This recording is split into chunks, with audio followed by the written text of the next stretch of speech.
Hi, I'm Master Dog Trainer Gregory. Today I'm here to talk to you about choice theory dog training. Now, what exactly is choice theory dog training? First, choice theory dog training proceeds under the assumption that we can't make any animal or any creature in this world do anything that it doesn't want to do. Therefore, we have to understand that dog training in and of itself is an exploitation of the dog's needs in order to get the dog to do what it is we want them to do. And those four particular needs that we tend to exploit the most are food need. It becomes the most obvious one, and it's the one we start using oftentimes when they're puppies. Then we have a need called social need, which is the puppy's desire to be around something that it loves or likes to be around. That social need can be expressed with people and the desire to say hi to everybody, and it can also be expressed to be around other dogs. At the same time, that very same social need can almost become antisocial in the need to protect that society. The other need that we oftentimes deal with is called prey kill. Prey kill is the need to run after something and bite on it until it quits moving.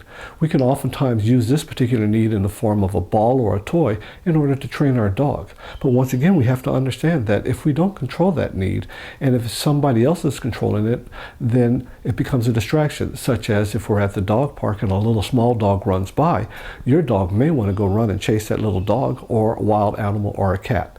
And finally, we have a need to avoid, alleviate, or eliminate pain.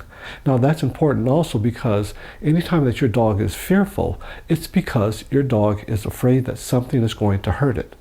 And we can also use this type of training or this type of need to train our dogs.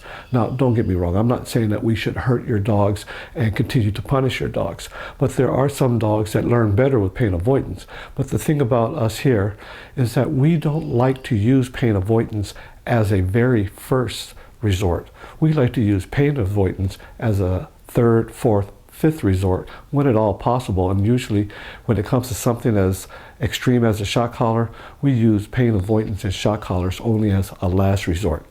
So I want you to give me a call. Let's talk about your dog, your dog's needs, and see that if we can't find the right need to use to train your dog. And that way your dog will have a happy and healthy learning environment, and you will also.